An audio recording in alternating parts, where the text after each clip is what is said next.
Fala, povo independente! Bom dia, boa tarde, boa noite. Bom, essa é a terceira parte do vídeo da aula, o terceiro vídeo, perdão, da aula 17. E então você está chegando nesse vídeo aqui, você tem duas etapas aí atrás para cumprir, tá bom? O nosso assunto é o Brasil, a construção de uma nação. O Brasil está independente, está sendo formado um Estado, a independência está se consolidando. Nós falamos aqui na sequência da consolidação, né, da independência da formação do Estado. Acabei de analisar com vocês aí as principais características da nossa primeira carta, nossa primeira Constituição, a de 1824, que foi outorgada pelo Dom Pedro, e apresentei as principais características, né, e agora vamos para a parte final aí, um pouco mais rápida, mas também bastante importante. Cara, olha só o terceiro tópico aqui, o terceiro passo nosso, né? Os excluídos. Está nascendo um país. Esse país nasce com a necessidade de criar regras próprias para estruturar a sociedade e o Estado, né? E aí a gente precisa se perguntar. Lembra que eu falei para vocês da participação da elite nesse processo? Está surgindo um Estado brasileiro? Sim, mas o Estado é de quem? O Estado vai legislar, vamos dizer assim, a favor de quem? Quem está fazendo essas leis? Quem vota? Quem é representado? Quem não é? Então eu gosto muito dessa pergunta, o Estado é de quem? Para a gente entender as forças, né, que estão por trás dessa estruturação e principalmente das legislações, como é que está a questão representativa, por exemplo, dentro desse Estado. Então é disso que nós vamos falar agora para finalizar a aula 17. A questão mais importante, com certeza, é a questão da escravidão. Esse não é um problema só do Brasil, já adianto para vocês. Se você pegar, por exemplo, o processo de independência dos Estados Unidos, que aconteceu em 1776, e logo ali na sequência a Constituição deles, a Constituição norte-americana, com todo o processo deles lá, também mantém a escravidão. Não é um assunto tão simples assim numa sociedade que está baseada, que está estruturada num sistema escravista, né? Mas a gente precisa analisar aqui um ponto fundamental dessa estrutura que foi mantida é a questão da escravidão. A escravidão continua continua a fazer parte desse país que acabou de nascer. E isso é terrível, ou seja, aquele projeto do José Bonifácio não foi atendido, né? Aliás, nesse momento ele nem está mais aqui. Em 1823 ele vai ter que vazar aí, vai ficar no exílio, vai voltar só depois para cuidar do Dom Pedro II, a pedido do Pedro I, mas depois eu conto para vocês. Então, tínhamos com certeza uma oportunidade ali de mexer na questão da escravidão, só que entenda o seguinte, a escravidão, nesse momento, um escravizado, ele é tido como uma propriedade, um objeto, uma coisa. E o debate que se faz é em torno da propriedade. Como assim eu não tenho direito a um escravo? É minha propriedade.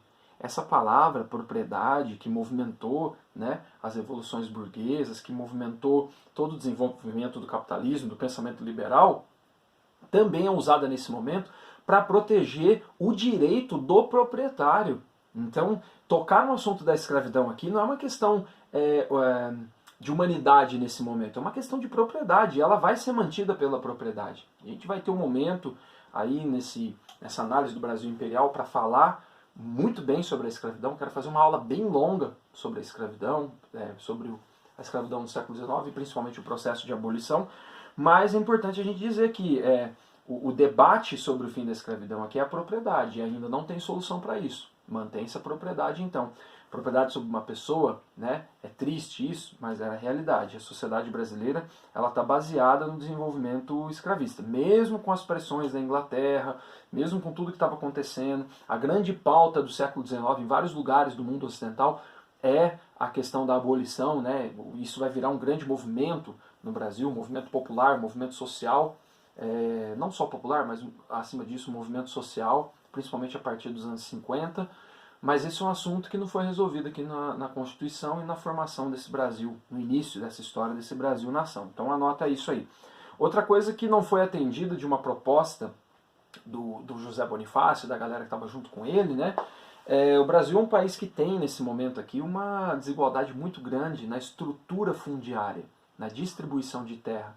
Quando nós trabalhamos no Brasil Colônia, eu avisei vocês que a terra tinha sido distribuída de uma forma desigual né, e que poucas pessoas eram beneficiadas com esse processo. E mesmo a população brasileira sendo pequena nesse momento, né, alguns milhões de habitantes, mas você tem assim uma grande parte da população brasileira sem o acesso à terra. E olha o que está acontecendo aqui. Essa distorção histórica da colonização e de todo o processo da colonização não foi corrigida nesse processo, nessa Constituição de 1824. Lógico, quem está conduzindo o processo é a elite proprietária de terra. Lembra do nome da Constituinte, da Constituição da Mandioca? Essa mesma galera que está aí, né? Ou seja, são os mesmos interesses. Se a Assembleia não tinha sido fechada? Tinha. Quem tinha que ser preso foi, quem tinha que ser deportado foi. Mas a elite brasileira ainda está ali em torno do poder. Lembra da pergunta? O Estado é de quem? Então não se mexe também nessa questão da desigualdade na distribuição de terra no país. Uma possível reforma agrária aí, nossa, esquece. Isso aí está longe, né? Então você tem os escravizados, que já configuram um grupo de excluídos e todas as mazelas da escravidão.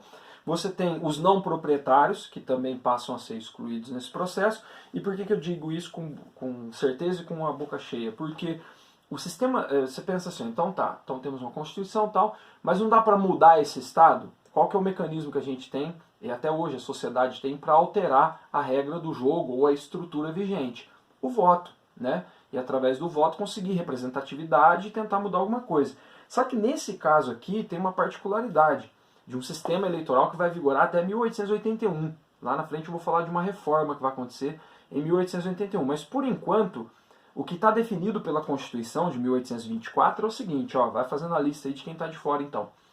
Quem vota? Quem vota? Não estou nem fazendo a discussão do conceito da cidadania aqui. Seria uma questão mais complicada ainda, mas vamos pegar pelo voto para a gente ir desdobrando. Votam homens acima de 25 anos, e aqui não tinha um critério de ser alfabetizado ou não. Você fala, então isso era bom, porque o analfabeto poderia votar. Calma. Um dos critérios que tinha aqui, o voto ele era censitário. Você tinha que apresentar uma determinada renda para votar. E o voto era feito em 2 etapas. Você tinha um voto indireto de uma pessoa que vota numa paróquia, né, que era nas cidades. Você vota para escolher um eleitor. E aí você escolhendo esse eleitor vai votar para deputado e para senador. E os senadores ainda vai uma lista tríplice lá que o imperador que vai escolher, né, o nome do agrado dele. Então o voto ele é feito em 2 etapas. Podemos considerar aqui que nós temos um voto indireto. Você vota em alguém que vota por você, em um representante de todo mundo. Olha que bagunça, né? Isso acontece em outros países também, de certa forma nos Estados Unidos é mantido um sistema indireto também, né? Uma hora a gente pode fazer um vídeo sobre isso, mas vamos lá. Só que, você fala assim, César, mas qual que é o problema disso? O problema é que o voto é censitário, você tem que apresentar uma renda mínima anual para poder votar. Ou seja, no primeiro ponto ali, naquele cara que vota na paróquia para escolher um eleitor, não é qualquer um que vota, você tem que ter uma renda mínima de 100 mil réis por ano. E na boa, nesse momento aqui, isso não é pouco dinheiro não. Então, para você votar em alguém que vai votar, você tem que ter uma renda de 100 mil réis por ano, no mínimo. E tá, César, e para ser um desses eleitores, então, né, para eu me candidatar a ser um eleitor, que as pessoas possam votar em mim. Para isso, você tinha que ter uma renda anual de 200 mil réis. Caramba! E os eleitores votam em quem? Em deputados, que tinham que ter uma renda anual mínima de 400 mil réis. Caramba, e os senadores? 800 mil réis. Então não é qualquer coisa que vira deputado e senador. Não é qualquer pessoa que vira eleitor e não é qualquer pessoa que vota, cara. Tem uma galera que não tem terra, não tem renda.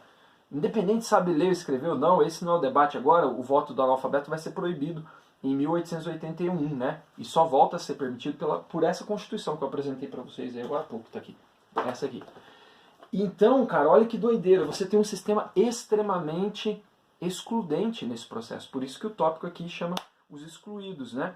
Então, já ficaram de fora aí os escravizados, as mulheres estão de fora também, não podem votar, aqueles que não têm renda, e são muitas pessoas, e normalmente a renda, pensa, não é um país industrializado, é um país que, tudo bem, tem um pouco de comércio, né? Especializamos um pouco de comércio, mas basicamente a nossa renda vem da questão agrícola. Então quem tem renda normalmente é um proprietário de terra. Lógico que você tem um grupo ali intermediário, comerciantes, profissionais liberais. Mas o grosso mesmo, quem consegue virar senador, cara, é uma elite que está vindo aí de uma estrutura desigual lá da colônia, entendeu? 800 mil réis era uma fortuna para você comprovar isso aí como renda. Ainda tinha problemas de comprovação, de toda a ordem e tal. Então, vamos excluir então. Os escravizados estão excluídos. Os não proprietários, né, os que não têm renda e não são importantes economicamente, estão excluídos pelo sistema censitário. As mulheres, sim senhor, sim senhora, estão excluídas. Vocês mulheres, vocês vão votar só lá no governo Getúlio Vargas. Esse debate vai acontecer só lá, tá? Então, por enquanto, estão excluídas do processo. E uma questão muito interessante é, por exemplo, pessoas que tinham cometido crimes, que tinham ficha criminal, não podiam votar, independente de renda, qualquer coisa. Se você tem ficha suja, né, passagem na polícia, por exemplo, respondeu por algum crime, você não poderia votar. E junto com esse grupo, sabe quem não pode votar também? Acredita ou não, sabe quem não pode votar? Os libertos. Um ex-escravizado, uma pessoa que conseguiu sua liberdade, não interessa se foi comprada honestamente, né, não pode votar. Cara, é um outro tipo de pessoa, outro tipo de cidadão, olha que doideira. Então, por isso que ela fala, a Lilia Schwartz, naquele pedacinho do texto que eu li, e a Heloise Starling, que é uma noção frouxa de representatividade, né? É uma noção pobre de cidadania. E isso vai ter que ser construído ao longo, principalmente, do segundo reinado. Aqui nós estamos no primeiro reinado, mas tem esses excluídos ali da história. Não esqueçam que o Estado que está se formando agora é muito próximo, né, ou é comandado por essa elite que tem o controle do Estado, que aceitou a independência para que pudesse justamente controlar esse Estado, para que construísse um país sem o risco de que houvesse uma grande mudança na estrutura. Vamos entrar nessa barca, porque vai que isso aqui vira uma república, vai que tem uma grande revolta de escravos como no Haiti, vai que você tem um movimento popular, né, com ideais franceses e tal. Então vamos aproveitar o barco aí do Dom Pedro, vamos fazer um Estado junto com ele, que o Estado fica para nós. Beleza? É triste, mas é a nossa realidade, tá? O Bonifácio, que eu pretendo fazer um vídeo sobre ele um dia, o Brasil que ele sonhou ficou para trás, não vai rolar, tá bom? E o quarto e último ponto é uma questão do... Não vai demorar tanto porque a abdicação não vai acontecer hoje, vai vir uma crise horrorosa depois. Mas percebam o seguinte, com tudo isso que eu estou falando para vocês, como está tudo isso baseado na Constituição de 1824, que foi uma Constituição imposta pelo imperador e pelo centro do império, o Rio de Janeiro, isso soa muito autoritário para os outros lugares. Então você imagina quem está no Nordeste, quem está no Norte, ou mesmo no Sul, vendo isso acontecer e fala, cara, e aí? Aí a gente participou, aí estava na Constituinte, aí fecha a Constituinte, faz do jeito dele, e aí daqui a pouco começa a crise financeira, né, todas essas coisas, e mais essa postura autoritária do Pedro II. Então, desde a noite da agonia, né, no 12 de novembro de 1823, quando ele faz a dissolução da Constituinte, aquilo ali já pega muito mal para a imagem dele. Depois, em 1824, quando ele outorga essa Constituição, quando ele impõe uma Constituição onde ele é o principal poder e o mais poderoso, o quarto poder, né, o moderador, e a figura do imperador é poderosa dentro disso tudo e autoritária na prática, como a gente viu, você quebra aquela ideia que você tinha proposto no processo de independência de fazer um pacto com os outros lugares do país. E olha o tamanho do Brasil, galera, o Brasil é gigante. Então, lógico que isso vai gerar crise para o Dom Pedro I. Podemos dizer com certeza que faltou habilidade política para ele. Faltou habilidade política. Ele ficou com medo de não mandar nessa Constituição, acabou tendo uma postura autoritária. Tudo isso vem também da formação, da visão de mundo que ele tem, das pessoas que estão em volta dele. Assim, muitos portugueses ali ainda, né, em volta do Dom Pedro e tal. Enfim, o Rio passa a ser como se fosse uma espécie de metrópole, tentando colonizar o resto do Brasil. Olha o nome, né, um império. E algumas províncias vão meio que continuar a ideia de independência, ou seja, nos livramos de Portugal, mas agora parece que tem algo a ser combatido dentro do próprio território, no Rio de Janeiro, o imperador. A gente se livra de Portugal, mas está com essa situação autoritária aqui dentro. Então, de certa forma, alguns movimentos vão continuar. O movimento mais importante de contestação a essa história do autoritarismo do Pedro I é com certeza a Confederação do Equador, que vai estourar em 1824, o ano da Constituição. Percebam, a Constituição vem em março de 1824, em julho ali, junho, você tem o problema da nomeação do presidente de província, o Dom Pedro vai lá e impõe o nome dele, que a elite local não queria, e isso aí serve como estopim, mas assim, é só o estopim de uma grande conjuntura, porque você tem um país, um Nordeste brasileiro que está em crise por conta dos produtos agrícolas que estão em baixa no mercado internacional. A gente vai falar da crise financeira na próxima aula, mas essa distância, esse autoritarismo, essa crise, essa imposição vai fazer com que, de novo, em Pernambuco, né, Recife, possa estourar uma revolta de cunho republicano, pregando a separação do Brasil, conclamando outras províncias a participar, ficar conhecido como Confederação do Equador pela localização geográfica. Eles usaram uma constituição baseada na constituição da recém-independente Colômbia, né? E fizeram ali uma república, um governo provisório, e chamaram a galera para participar.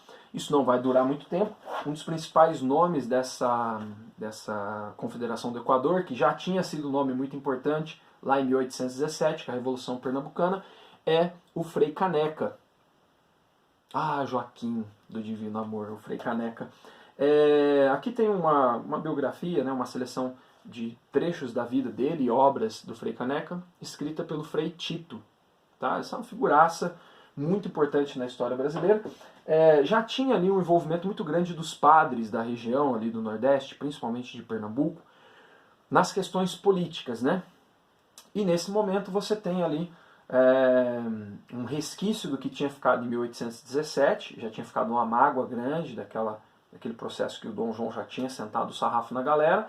Isso vai ser meio eniblinado, não existe isso, mas tem uma cortina de fumaça ali no contexto da independência, há uma certa esperança, se ficarmos independentes, o imperador assina uma constituição, a gente consegue autonomia, consegue um pouco de atenção, vem a Constituição outorgada, isso não acontece, a galera resolve romper.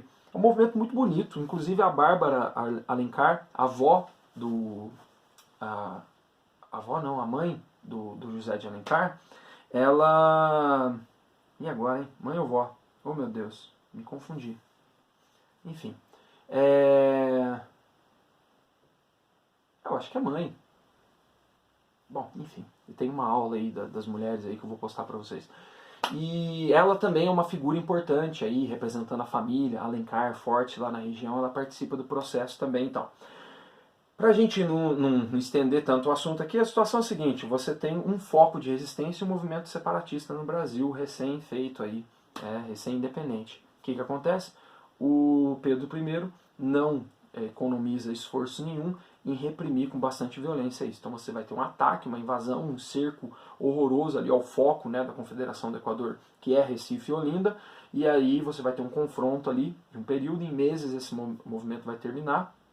O Dom Pedro consegue matar quem tem que matar, prender quem tem que prender, com a ajuda dos ingleses, é bom lembrar isso também, né, e de alguns mercenários escoceses e tal. E essa repressão muito grande, você tem punições muito grandes, e entre essas punições o Frei Caneca será executado no começo do ano seguinte, né, no começo de 1825. Uma coisa interessante, ele era uma liderança importante na região, espiritual e política, né? Aqui nesse livro do Frei Tito ele traz também uma boa parte de qual era a visão do cristianismo que o Frei Beto tinha. Ele era da Ordem do Carmo, né, carmelita, e também como que isso transpassava para a vida política. Então ele faz bem esse jogo entre a visão do cristianismo e a visão política do momento que ele está vivendo. Uma curiosidade, quando em Recife o Frei Caneca vai ser executado, né, ele ficou preso um tempo e tal, quando ele vai ser executado, o carrasco dele era para ele ser enforcado, o carrasco se recusa a executar ele, porque era uma figura famosa, importante, influente, e outra, um cara que pregava o amor, mas ele está insatisfeito com a situação política do país, né? Era um cara admirado, muito admirado lá. E aí eles tentam até pegar 2 prisioneiros, e chamam um prisioneiro e falam, você tem que executar o Frei Caneca. O cara fala, eu nem fudendo, não vou. O outro também não. 3 pessoas se recusam a executar o Frei Caneca. Olha a situação. A solução, né, é você fazer um contingente ali de atiradores para dar um tiro no peito dele, né? Você amarra ele num poste lá e todo mundo atira. algumas balas, é uma tática, né? Para ninguém ficar com o peso da morte, ficar sempre achando que foi outra pessoa que matou e tal. Você junta ali, dá esses disparos e no meio dos disparos você tem disparos que são de verdade, que vai um projétil, né? E tem outros que é só tiro de festim. Então o cara que está ali aplicando essa pena, ele sempre acha que, se for uma coisa que ele não quer guardar para ele sempre acha que o tiro dele não foi o que matou. E aí essa dúvida que gera ali faz com que essa execução aconteça. Nesse caso, por exemplo, do Frei Caneca, que ninguém queria executar ele. Mas assim, Dom Pedro pesou a mão para valer no negócio, lógico, ele também não, né, ou aceitava a separação ou não. A unidade territorial estava em jogo. Mas o motivo da separação também era legítimo, que era pelo autoritarismo do Dom Pedro. E aí ele vai lá e se mostra mais autoritário ainda e arrebenta com o movimento com bastante violência e com a punição do Frei Caneca pega muito mal também dentro do contexto aí. Ou seja, para finalizar e preparar o próximo encontro, né, a próxima aula. O Dom Pedro vai se tornando uma figura cada vez mais impopular, cada vez mais autoritária aos olhos dos brasileiros, né? Vai perdendo apoio, aumentando a oposição contra ele. E o que vem por aí? Vem crise econômica, vem a Guerra da Cisplatina, que é a independência do Uruguai, o Brasil vai perder essa guerra. Vem a treta da sucessão do trono português, tudo isso na próxima aula. Vem a imperatriz, a triste Leopoldina, a gente vai falar dela na próxima aula, a esposa do Dom Pedro, que está sendo humilhada e morre, né? Triste, muito triste, reclamando do marido, isso pega muito mal para a imagem dele também. E a imprensa, que agora aproveitando a liberdade que ela tem, principalmente o Líbero Badaró, num jornal chamado o Observador Constitucional. O Dom Pedro começa a ser criticado por todos os lados, e aí isso vai ruindo a imagem do imperador, e aí o sistema não vai se sustentar, e a galera vai se juntar e vai gritar, fora Pedro. Beleza? Deixa eu colocar o cabinho aqui para não correr o risco de eu perder esse vídeo, porque minha bateria está acabando. Imagina, 20 e tantos minutos de vídeo eu perco, me mato, né? E, bom, só para não perder o costume, olha o que nós fizemos hoje. Nós falamos ali num longo papo, né? Mas você vê que eu nem enrolei nessa aula. Estou tentando seguir o bonde aí, mas é muita coisa. Tem que aprender a separar as coisas, que é para pôr como aprofundamento. Mas, às vezes, para juntar a linha de raciocínio aí, é melhor jogar tudo na sopa mesmo e nós vamos assistindo aí e vamos fazendo. O importante é fazer bem feito. Nós falamos primeiro da consolidação do processo de independência, né, porque é muito mais do que estar ali no Ipiranga e fazer a cena que não foi daquele jeito que vocês viram. Falamos da formação do Estado brasileiro, como que isso aconteceu. Falamos todos os detalhes da Constituição de 1824, liberal na aparência, conservadora no conteúdo e autoritária na prática. Falamos dos excluídos dessa nova nação, né? Fizemos uma análise boa sobre isso. E por último, do autoritarismo do Dom Pedro, que vai ruindo a imagem dele, e especificamente o caso da Confederação do Equador, uma tentativa separatista, né, republicana, mas que o imperador vai lá e desce o sarrafo na galera e mantém a unidade à força e sangue. Beleza? Espero que com esse papo você tenha, né, após essas questões apresentadas, que você possa ter compreendido melhor o papel histórico das instituições políticas. Qual que é o papel histórico aqui, vocês não estão entendendo? Aqui as instituições políticas excluíram quem tinha que excluir e beneficiou quem tinha que beneficiar. Será que o mundo é assim até hoje? Quem está sendo excluído? Quem está sendo beneficiado? O Estado é de quem? Se a história não for para pensar isso, não serve para nada. E é hoje, 2020, é ontem, 2018, é 2010, 2005, 1950, por aí vai. Sempre dá para pensar isso. E falamos da formação do Estado brasileiro. Esse assunto ainda continua, o Estado continua existindo, né? Várias coisas vão acontecer. Nós estamos analisando 1822, 1831, primeiro reinado. Vai ter mais uma aula para falar do primeiro reinado, e essa vai ser a aula 18. E aí o Pedro vai ter que sair, porque a galera vai gritar, fora Pedro. Tá bom, galera? Essa foi a aula 17, portanto, Brasil Império, vamos que a aula não pode parar. Valeu, obrigado, até!